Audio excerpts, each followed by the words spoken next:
that our strategy, our policy vis-a-vis ISIS is not working, and it's time to look at something else. What we saw in Paris was a manifestation of a year-long effort by ISIS to build an attack capability in Western Europe. They said they were going to do that. They did that. They've also said they are going to do that here. So I do think it's a matter of time before they make that effort, and unless we degrade them, unless we push back on them, they will be successful. So Kimberly, the president's saying he's not going to change the strategy, but Mike Morell's saying that it has to be changed because we're not ahead of it. Yeah, well, because he's completely committed to his ideology and the decisions that he made previously without showing any capability to pivot, evaluate the new fact pattern, the new situation, and the current dynamics. I mean, they actually are growing and evolving, and we have a president who is just mired in stagnation. And it's actually crippling the country and impacting our national security, and it's also impacting our allies. I mean, can you imagine at this point, like France, even Putin, willing to do something? What is the United States willing to do? He wasn't even willing to say that he would make any kind of additional modification, even increases in airstrike to do. That's it. And then instead, he went on to lecture and chastise those that would dare to criticize his ideas and his policies or statements, and to essentially badmouth good Americans that are concerned about national security and our safety on these borders. When are you going to take ISIS for their word when they say they're coming here? American blood is best. God help him. This happens while he's president. I actually think that there are some Democrats who are trying to get the president to change his mind, or are saying that we will help you, and that was Senator Dianne Feinstein, who said, and Senator Gillibrand recently, Julie, said, we know we need to do something more, something different, and they're willing to actually help the president change. Do you think he'll take them up on that? You know, I think the question and the difficulty is, and I get the frustration. This happens. Everybody wants to go do something. The question is, what exactly are we going to do? And this is what it sounds to me like it would take, right? It would take a multilateral, as we talked about, all the NATO countries, Article 5, going into Iraq, into Syria, into Libya, possibly into the Sinai Peninsula in Egypt, going into Lebanon, going into Yemen, trying to eradicate these people. And furthermore, it would take France, for example, since France was attacked, looking very carefully at the fact that they have radicalized Frenchmen. The only person that was actually identified, the only killer that was positively identified, is a French-born French citizen. These are not people who are necessarily coming. I hate to break this, they're here. They're among us. And so the question is, inspired by what's happening in I don't disagree, but understand, Brian. So we are now committing to a generational, probably a multi-decade war, with tens of thousands of boots on the ground, millions probably over the course of several decades of American boots on the ground. And what's the alternative? I don't know. The alternative die? There's only 20 or 30 or maybe 50,000 ISIS fighters. Now you're talking about multi-generational decades. Right now. How many more will join up? How many more will join up? I don't know, but I know that there's an opportunity to wipe them out now, or at least dramatically push them back. And here's the problem. And here's the problem. We will eventually leave unless we want to be an occupying force for the next 50 years.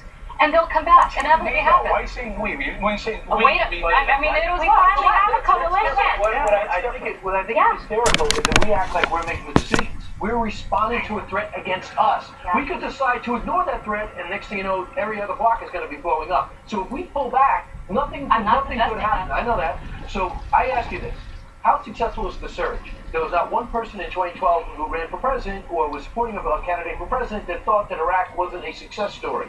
So why is it going to take generations and years to take down Al-Qaeda in Iraq?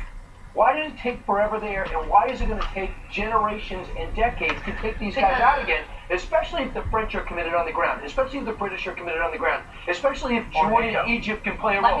Or NATO. Let me ask you a question. You take them out. They foolishly have called out every country. France, Russia, America, Belgium. They all have reason to help right now. Let me answer that question. First and foremost, unless we are there permanently, or at least for a generation or two. Like in Korea. Like in Korea, for example. How's that go?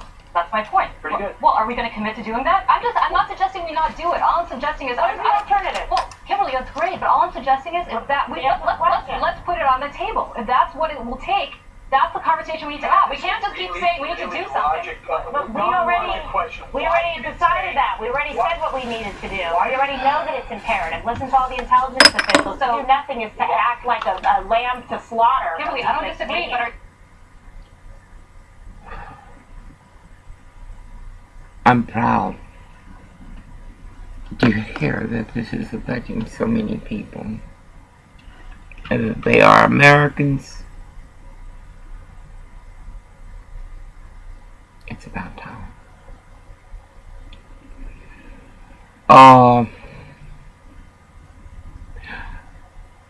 ISIL, ISL,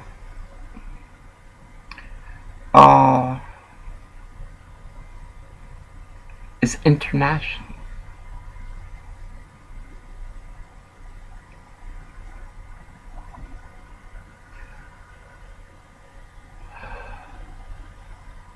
We need to move forward quickly. We need to call our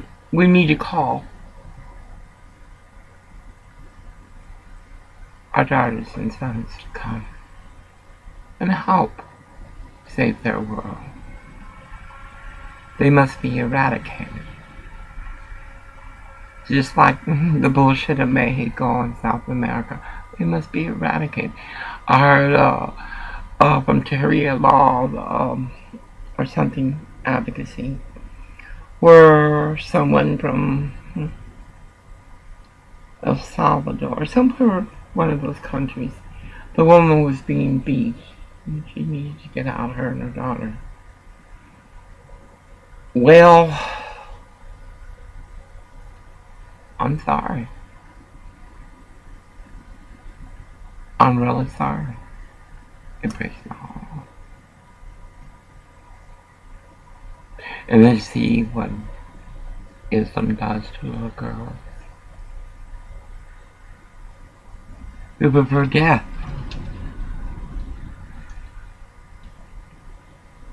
To marriage.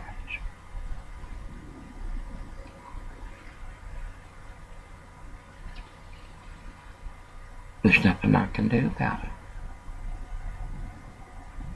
Nothing.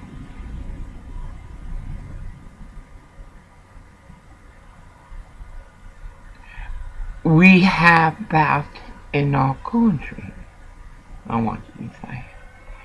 There's little girls that are walking as women and haven't even reached puberty yet.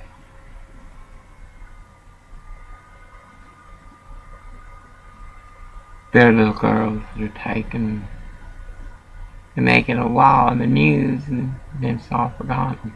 In 10 years, like in California, they're found.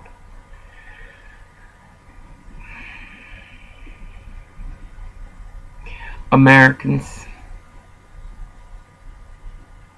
what has a Democrat ever done to us, for us, other than cause us pain? Come along, of course, looks like they're doing it for our own good. In the progressive state of California, I think it was the governor, Pedialyte Brown, raised the co-payment for the poor at University Hospital.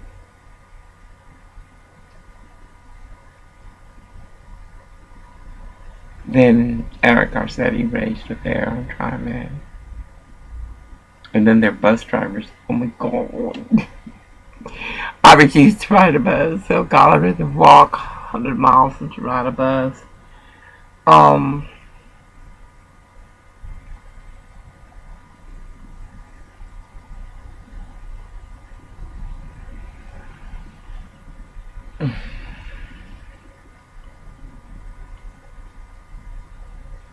The Poles should be screaming Donald Trump right now. But they won't.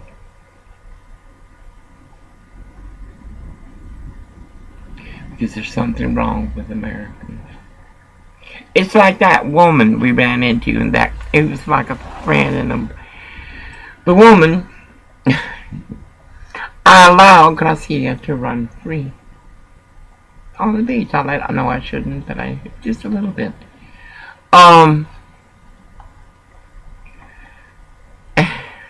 God. Anyway, allowed her to run free. And we were coming down to the second part of where we turned to come this way, come back home. And she ran ahead and she ran into this couple. The woman held the leash with her foot, and she said, "Do you want her? Do you want her?" It's like, oh my God. I said, "Come, of course, come on, I want her." Okay. Then we were walking, and then we stopped, and we talked. They started it. Then I asked, "Do y'all vote?" And he said, "Well, I'm not voting no more." I said, "Good. Then you have yourself to blame."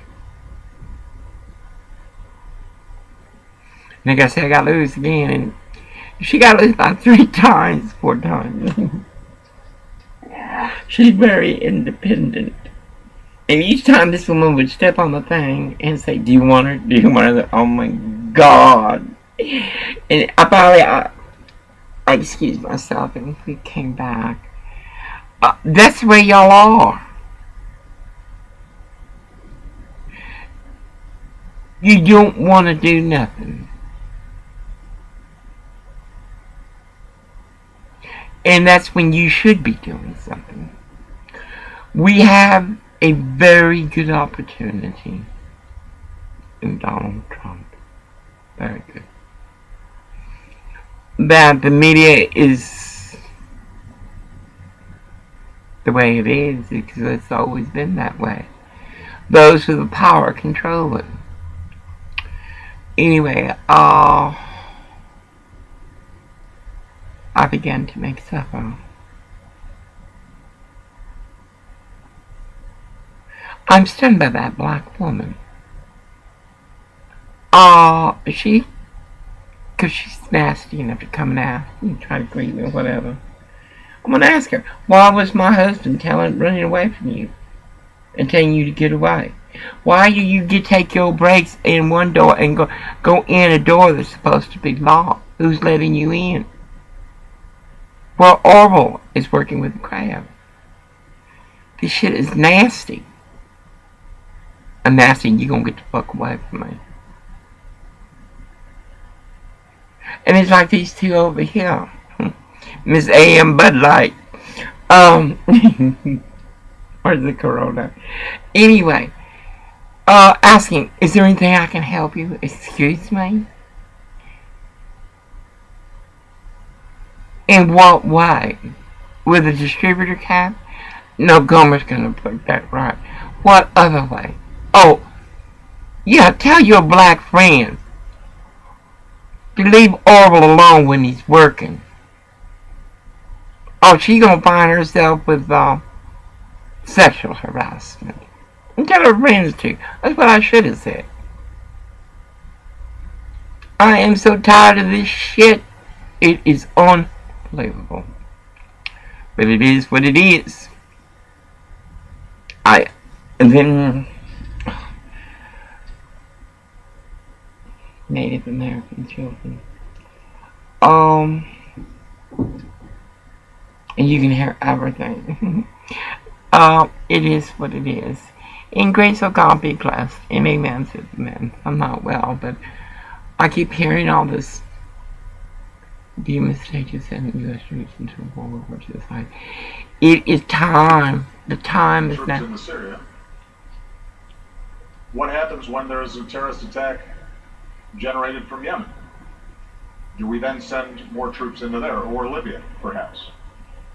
Or if there's a terrorist network that's operating anywhere else in North Africa or in Southeast Asia. So a strategy has to be one that can be sustained. A few months ago, former DIA Chief Michael Flynn spoke about Obama's policies and said this is a willful decision.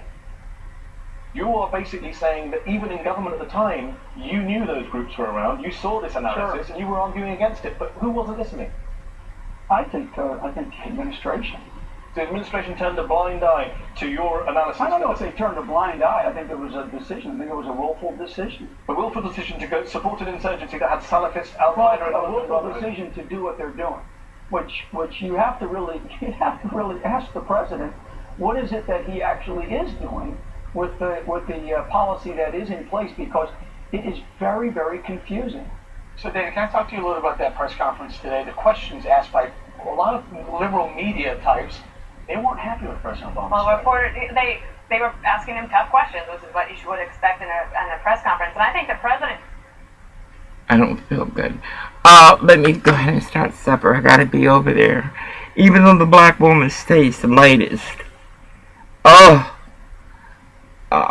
No. We will have a house. We will get away from this living situation. And no. You're not welcome in my church.